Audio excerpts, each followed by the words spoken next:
What's up, everyone? Hello, guys. So recently we said on Instagram and YouTube that we were going to do a Q&A to celebrate reaching 30,000 subscribers, which we did a few days ago. So before we get into the questions, I just want to say, we just want to say thank you for everyone for subscribing and watching the videos. It took a few years to get to 10,000 and then a few months to get to 20,000, and I think it only took a month, the last month, to get to 30,000. So yeah, things are getting quicker, and you guys asked a lot of great questions, so we're gonna try and cover a lot of the questions. We're not going to be able to answer all of them because there's just so many, but a lot of them are kind of similar, so yeah, we're going to answer quite a few either way. So Carol's got all the questions here. We're just going to take turns at replying different questions, and yeah, let's just get into it. Let's go. Do you plan to travel to South America? Yes, we do. We definitely want to go there. There are so many countries that we want to visit, but we're not planning it now because since we both lived in Brazil and we have family there, we are always going there. So in the future, we're probably gonna go to Brazil and then visit other countries around Brazil, but yes, we're gonna do South America. Yeah, since we both live there and we're going to visit a lot, we thought it was best to make the most of other countries that are further away, like in Asia and Europe, because we're probably not going to get that many opportunities possibly to visit these places in the future. So yeah, probably in South America. It's a continent we're going to be in a lot in our lives, so yeah, at a later date. Next one, two-part question. Has Chris recovered all his documents stolen from his wallet in Sri Lanka? No, I never got that back, unfortunately. So how do you get things delivered to you when traveling, like on Amazon, the website and stuff? So we never really get anything delivered to us, but if I'm going to my parents' house in Portugal, or if I'm going to a friend's house in the US, I'll get stuff delivered there like a few weeks before we go, and then I'll just pick it up when I visit them. But when we're actually on the road in new countries and stuff, there's just no way really, because we don't stick around a long time in one place. So yeah, we don't get anything delivered to us at all. Yeah, if we need something special like electronics, we usually go to duty frees or something like that, you know. Yeah, like recently I got the new GoPro 8 from Bangkok duty free. So next question is, how do you guys manage to keep in shape while traveling? Personally, I always gain weight when I'm visiting other countries. I don't know, actually, we don't do anything special. Sometimes we do some workouts, but it's like once in 2 weeks, something like that. Or sometimes I do yoga, but it's not a regular thing. But we are always walking and doing trails and hiking. Yeah, swimming. So, yeah, swimming. So that's how we keep in shape, something. Yeah, I mean, just our backpacks and stuff probably weigh almost 20 kilos each. So just walking around with backpacks and stuff, I think that's already quite a lot of exercise. Obviously, we don't really do any muscle gaining stuff, but a lot of cardio, I think. Yeah, we've actually lost a lot of weight. Yeah. Because of that, but it's okay. We are healthy. So yeah. That's enough. We eat healthily. We always have like vegetarian food and fish, stuff like that. So our eating is okay, but we don't have any like fixed exercise routine. We would like to have one, but right now we don't. Okay, now one from Bill King. He asked quite a few questions. So what are you guys each afraid of, if anything? Like heights or snakes? Do you have any fears? Pigeons. Pigeons. I don't like, not a fear, but I just don't like them. Definitely a fear. She's freaked out a few times by pigeons getting close. Me? Fears? I don't know. Do I have any fear? I don't think so. Scared of Carol. Nah, I don't really know. I'm okay with heights. Do you guys like getting up early? No. No, not really. We do in many videos because sometimes the activities that we have to do, like boat rides or a bus journey, might be early in the morning, so we end up having to get up early. Or a lot of the time when we have a hotel that has breakfast included, we have to get up early. So yeah, that's why we get up early. If it wasn't for those things, we'd probably always get up late. Do you sleep an average amount, more or less? So we actually sleep better while we're traveling now. When we used to do a 9 to 5 and stuff, probably slept a lot less, like maybe 6 hours sometimes on average, but now we get a lot of sleep usually. So I'm pretty sure we're able to get like 7, 8, 9 hours of sleep every day pretty much, so we do sleep really good. I always say that this is one of the best parts of traveling, that I can sleep well, especially because I have migraine, so sometimes if I don't sleep well for like 2 days, I'm gonna have a crisis. So yeah, it's good that we can sleep well now. Yeah, that's been definitely a good part. Do you sleep with one eye open in certain places, especially when you have a mosquito netting?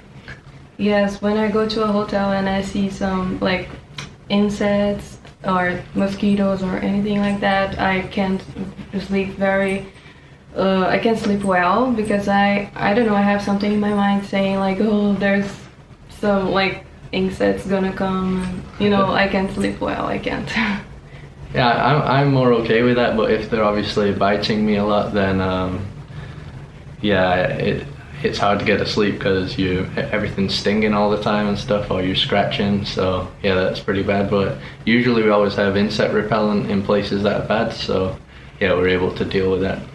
Once I watched another vlogger video where the one guy said he stocks up on deodorant back in the States because it's hard to find in China. Have we ever had anything similar to deal with for deodorant? I never had to stock up. We've been able to find that in multiple places. You, yeah, with your curly hair? Yeah, I have like big issues with that, because most of the countries that we go, they don't have products for curly hair. So I have to buy a lot when I go to the States, or when I go to Brazil or Europe. I have to buy many products and just use them when I go to the other countries. Yeah. Okay, next one. My first question is, which is that one place in India you would like to visit again? I think Goa, right? For like it's a good beach destination, so we would go there again. Still many other beaches, right? Yeah, we haven't been to, so yeah, that's a place we will go back. Goa. And second question, what is that one thing you like the most about India? Food. Yeah. Yeah, probably food. Well, I don't know, the architecture and some of the buildings were amazing, and the nature, but yeah, the food was awesome. The best country we've been to for vegetarian food. Yeah, we loved it. I'm missing masala chai tea right now. Yeah, that was so good. Oh, it was so good, addictive. Okay, one from another YouTuber that I actually follow, Aaron Explores. Follow his channel, he has good videos. He also had a lot of stuff in India. I think right now he's making videos in Southeast Asia, so check out his channel. Congratulations to both of you. Since you started traveling, has it changed at all in any way for you? For example, decision making, how you travel, or the speed you travel at. I would probably say it has changed a lot. When we started in the Philippines, we went at a super fast pace, trying to visit as many places as possible. But then when you're traveling full time, you can't really maintain that pace, and a fast pace actually eventually becomes not enjoyable anymore. You just get worn out and tired. So we've definitely been slowing down a lot more lately. We don't really care as much if we don't see all the sights now, because I don't know, just an average day without even sightseeing can sometimes be amazing. So yeah, we don't really need to see all the big sights anymore. And I think something and I also think that we are not planning things that much. In the beginning we used to plan everything or almost everything that we would do, but now I don't know, we are not planning like everything. I don't know. Yeah, like now we come to Myanmar. pretty much the day we arrived, we had nothing planned at all. The thing is now with internet, probably within just a few hours of reading a few blogs, just doing some searching on Google, you can pretty much plan your whole trip really quickly. So you can book hotels like for the same day. It's so easy, like everything is so easy with internet. yeah, a lot of days we book the hotels on the same day, stuff like that. So as long as you got internet, which we pretty much always do have, yeah, you're gonna be fine. You don't have to plan. And that's another thing. If you're traveling full time, you can't just keep planning all the time. You've just gotta let things be, kind of thing, and go with the wind. And it works out because, like I said, now with the internet, travel is a lot easier. Obviously, there are some stressful moments if you don't plan everything, but usually it always works out. Just occasionally something comes up where it would have been better if you planned for sure. All right, another one. This is a good one because it's more YouTube related. No one's ever really asked me stuff about actually being a YouTuber. So what have been the high and lows of the YouTube channel? Subscribers, views, comments, trolls. So the low is right now is probably the trolls and negative people, haters. or yeah, haters. Like I said before, as we're growing, obviously these people increase. And every day usually I check the comments because a lot of you guys spend a lot of time to write stuff, so I want to answer your comments, any questions you have, or just see the nice stuff. But yeah, obviously it's not really that good that every day you have to see negative comments as well. Not even just aimed at us, sometimes just people fighting amongst themselves. That happens a lot, people from different countries fighting each other in the comment section of my videos, but you do get people insulting us as well. So just reading all that every single day, it's probably not an ideal thing to do, to have to read that kind of stuff every day. So I don't read the comments anymore. I think it's better for me, so I just don't read them. yeah, it was having a bit of a negative impact on Carol because she's shy, right? So some other people see that take that in a different way, her shyness, and insult her, unfortunately. So there's all kind of comments, like people don't know us and they do all kind of comments, but yeah, that's internet. yeah, so that is the bad part. And probably if we grow even further, there probably will be a point where I just won't read them anymore either. Not just because of the negative stuff, there'll just be too many to keep up with. So it's a sad part. At least when you're a smaller channel, you got like a tighter community, I guess. But yeah, there is a lot of trolls.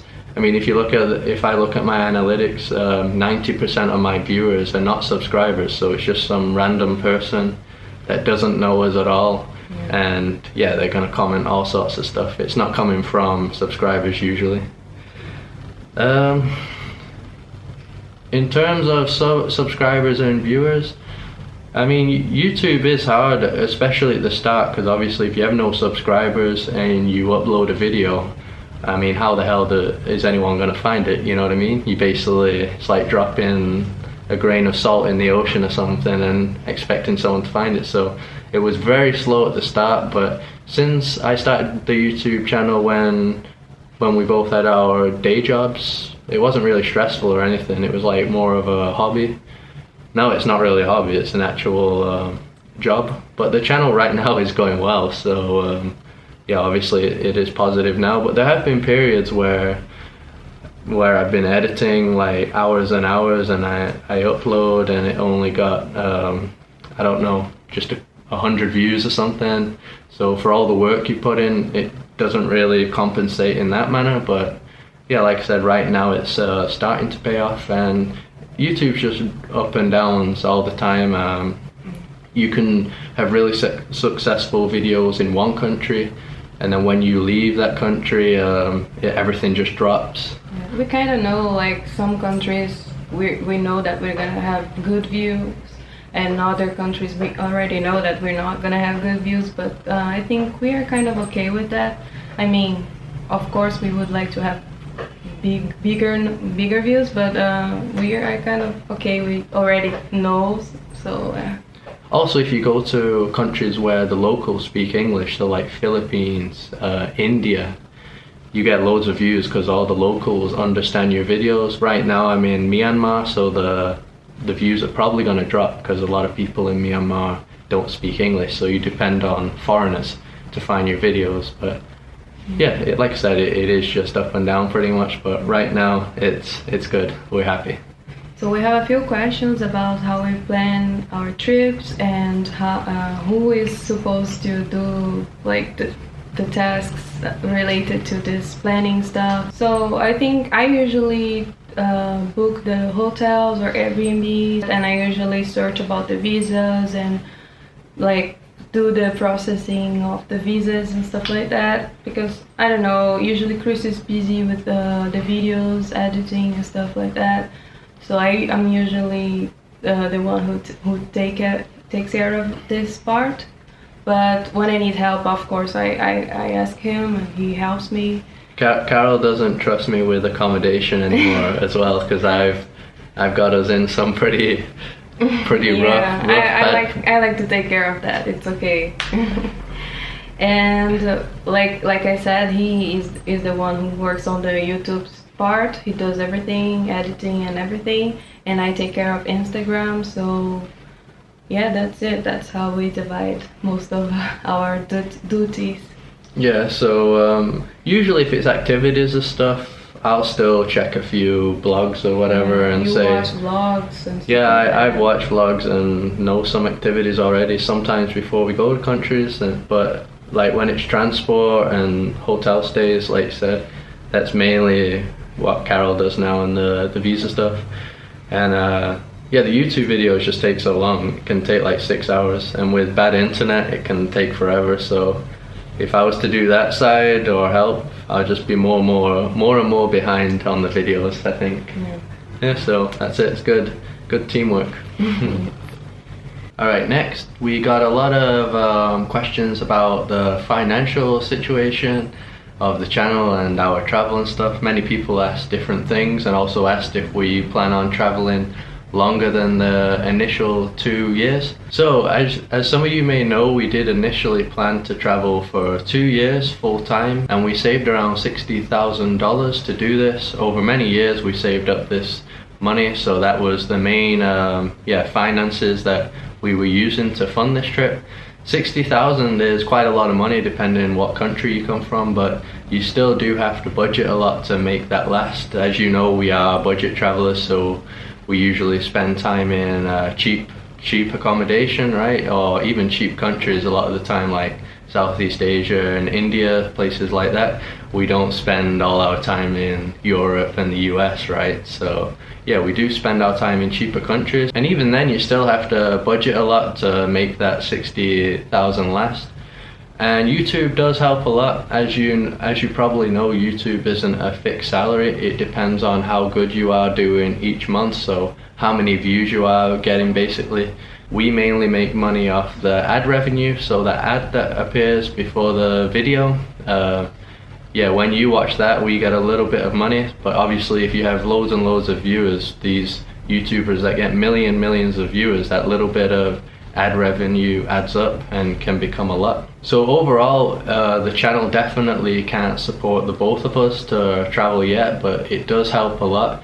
And maybe during our month in India, because the channel went so well, we probably did make enough to cover the whole month in India, or the 6 weeks in India. But then we always run into problems with like the electronics and stuff, so we already lost the drone, 2 GoPros, and we had the wallet stolen in Sri Lanka, so... Yeah, so even when the money's coming on YouTube, there's always these things that are going to happen while traveling, things breaking or needing to buy stuff.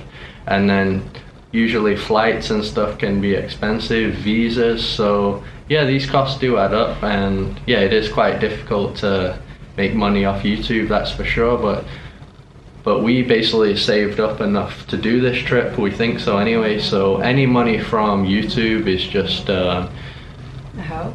Yeah, it's just a help really, and meaning that we're spending less and less of our savings. So it has been increasing obviously since the channel's been doing good, but it can drop, it can go down again.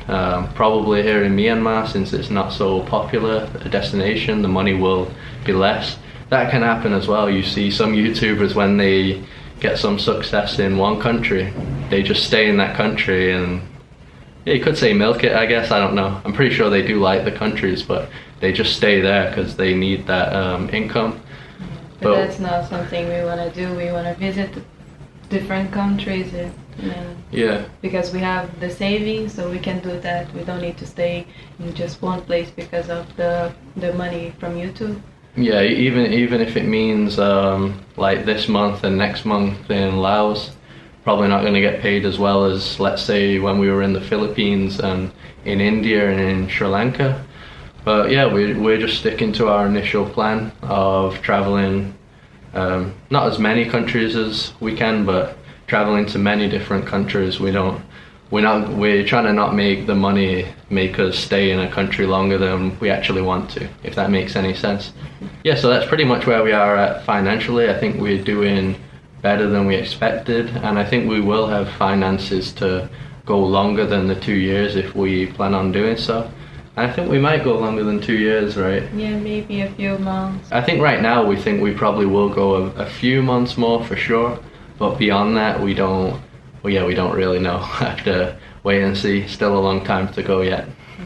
We also had a lot of questions about where we're gonna settle, like which country we're gonna be living after the travel, and we actually don't know like for sure where we're gonna be, but I'm Brazilian and he's English, so we can live in both countries, but we're probably gonna be living in Brazil, I think, because I don't know, we like Brazil, we like the lifestyle of Rio de Janeiro, we have friends there. He lived in Rio for 6 years, so he has friends and family there, so it's probably the best place for us to have kids. And it was also a question if you want to have kids and where we want to raise them, and yes, we want to have one kid and probably raise the kid in Brazil. Yeah, I think Brazil's probably the more likely option. We don't really want to live in England, neither of us. Yeah, so probably will be Brazil, but yeah. We don't know, because I may do like masters or something like that, and may try to do it in Europe, or maybe I don't know, we can get job opportunities in other places, but we don't know. We can't predict that. We don't know, but probably right now Brazil is the most probable. Yeah. Alright, so this is a tough one. A lot of people asked what our favorite countries are or places. Some people asked for like top 3 countries, top 5. So it is very tough. I don't even know how I'd do a list, but I can go off over the ones that we really like. So, well, first I'll go over my list and I'll see if Carol wants to add any. Probably pretty similar. But I think on the side of the Americas, yeah, Brazil, obviously, we love Brazil, Puerto Rico, and Mexico. Yeah, same for me. Yeah, I think those are our 3 favorites that we've been to in the Americas, Puerto Rico, Mexico, and Brazil. And then Asia, our number 1 has always been Philippines, because we just love beaches, and there has the most amazing tropical beaches ever and friendly people. So probably on this trip, this 8-month trip, or maybe all the countries, maybe Philippines is still number 1. That's why we're going back in March for round 2.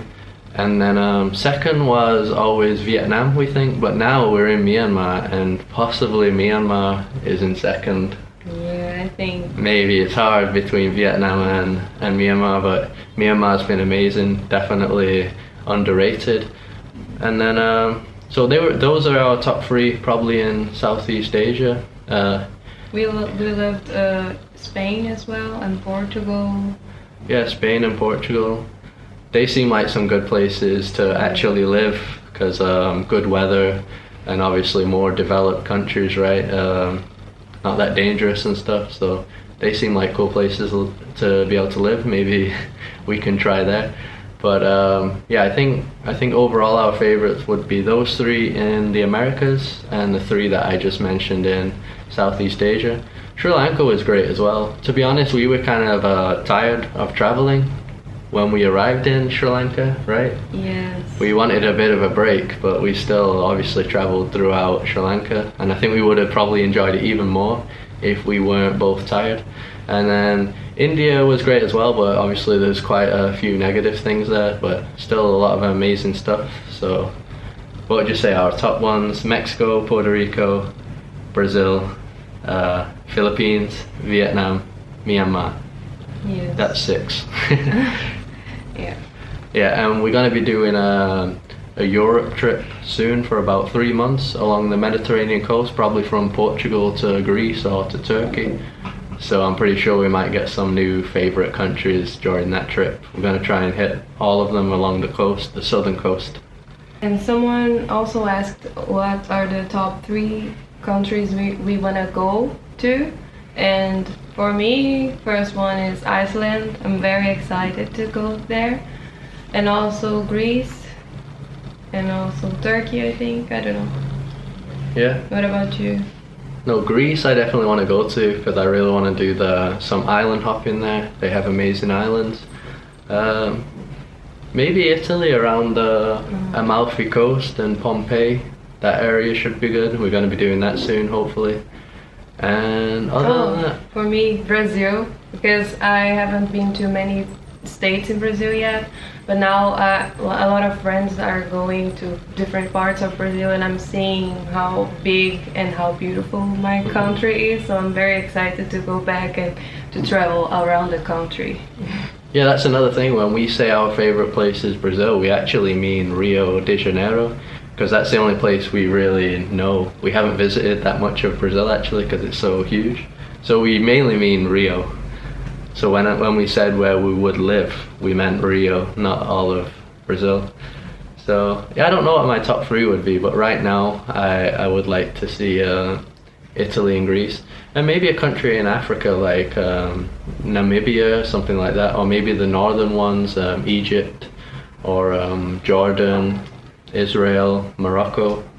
I'd like to see that. Also would be a completely different culture. We haven't been to any of the African countries or the Middle Eastern countries. Yeah. No. We do have a flight booked to Dubai though for 2 days on our way back to Europe, so that should also be coming up on the channel. Okay, the last question. Congratulations and thank you for creating such quality content. I will go to India and Sri Lanka in a couple of months, and thanks to your videos I learned so much about these countries. Also love your vibe, you two are the best. My question for you guys are, what lessons, if any, has traveling taught you, and what are for you the best and maybe the not so fun parts of traveling full time as a couple? Wanna go first?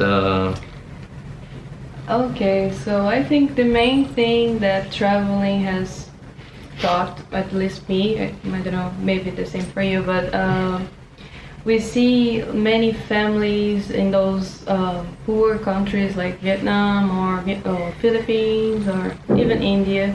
We see those families living like without a lot of money, of course, but even though they're having like good moments and being friendly, very, very friendly, and being happy, you know, and at the same time I see many people in the developed countries being rich and also having many mental problems and also having like a lot of issues in their lives. So I think we now see that simple things can be sometimes better than the complicated things or complicated way of lives, you know. So I think I don't know I don't know if I explained well. No, yeah, it's a hard thing to explain, but like she said, once you do go to these places like Philippines and you might go to a poor island, but everybody seems kind of equally poor. Mm-hmm. Some of these places there's not really inequality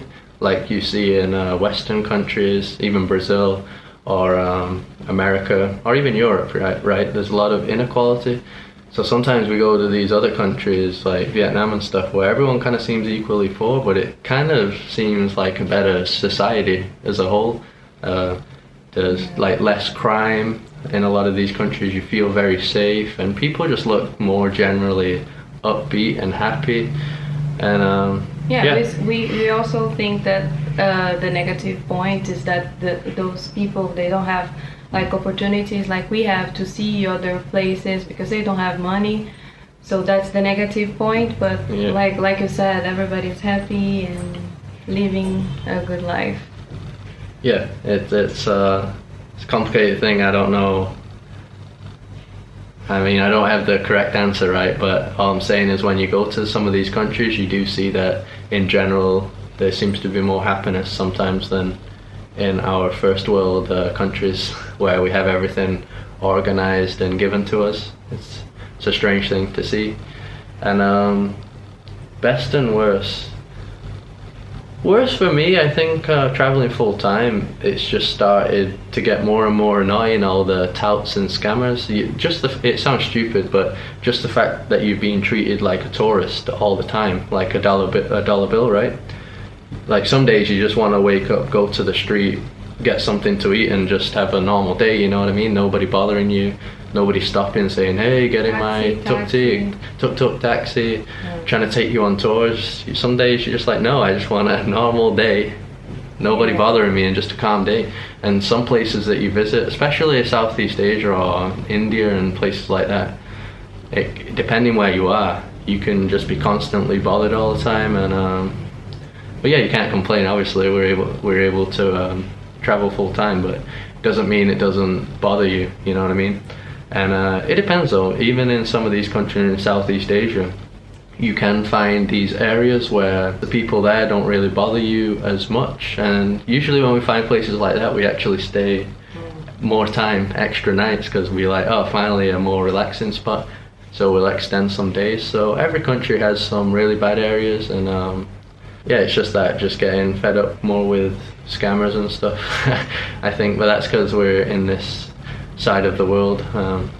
It does seem to be a lot more here, to be honest, than other places. Even in Brazil, of course, you can be robbed and stuff like that, but those kind of things, like specifically that kind of thing, like people like taxi, tuk-tuk, hello, where are you from? Do you want to buy my painting or something like that? It doesn't really happen to tourists in Brazil, but Yeah, I lived in Rio for 6 years. Nobody ever bothered me. Any day, I was never treated like a tourist. They might not even know, because a lot of Brazilians even look European, so I think a lot of them don't know that I was even a tourist anyway. But yeah, it's just different over there. We went to Mexico recently as well, and nobody really bothered us there. We didn't face that many scams or touts and stuff, so yeah, that's probably one of the things. And I think traveling full time, just sometimes it's kind of weird, but sometimes you do want a bit more of a routine. Yes, we miss like having friends and family around and having a routine. Like sometimes I want to have yoga classes or something like that. You can't do that, can't have something like that. I don't know. Yeah, and then as a couple, obviously we're just glued together the whole time, right?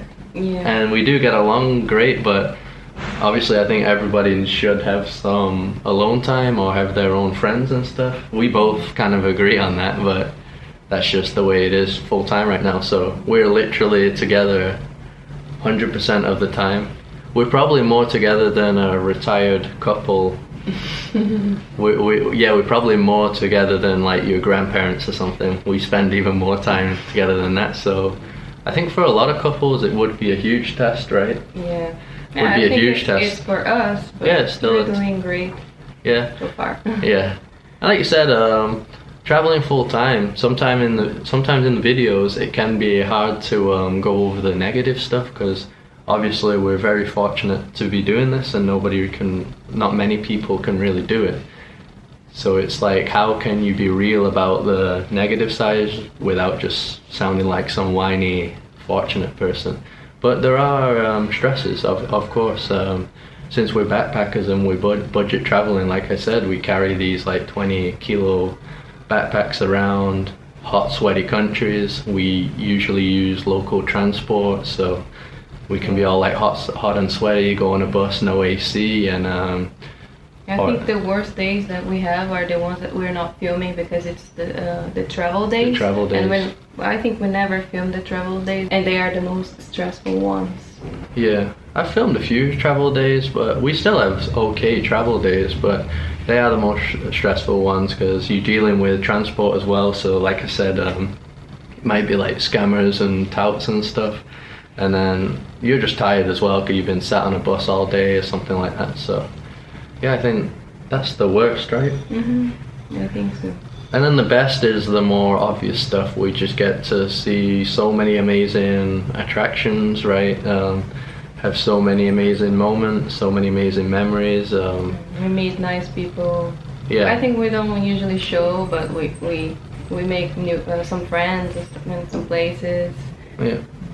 No, it's just definitely life-changing and mind-opening, seeing all these different ways of living, and each country is just so different to the other. Even here in Southeast Asia, when we arrive in one country, we always think, oh, this is similar to Thailand or something.